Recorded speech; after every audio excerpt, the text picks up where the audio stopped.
Pendistribusian vaksin COVID-19 di Sumatera Selatan terus berlangsung. Selasa siang, Kota Palembang kembali menerima tambahan vaksin sebanyak 5.740 dosis dari total 29.340 dosis yang diajukan. Vaksin akan diberikan pada lebih dari 14.000 tenaga kesehatan dan SDM kesehatan di kota ini. Selain Palembang, Kabupaten Ogan Komering Ilir juga sudah menerima vaksin untuk para nakes berjumlah 6.400 dosis. Sumatera Selatan saat ini sudah menerima 59.840.000 dosis vaksin. Di gedung vaksin Dinkes Sumsel masih tersimpan 24.000 dosis yang pendistribusiannya masih menunggu instruksi dari pemerintah pusat. Ini masih alokasi tahap pertama. Untuk tahap kedua kita juga sudah dapat alokasi sekitar 38 ribuan.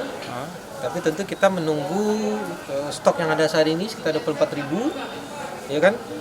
Ini kita akan kasihkan kemana ya sesuai dengan instruksi. Masih ada stok di dalam? Masih ada sekitar 24.000. Ya artinya ya mungkin pertanyaan kayak kemarin ya waktu Pak Yuri bahwa kan yang kita atur ini kan sirkulasi vaksin ini.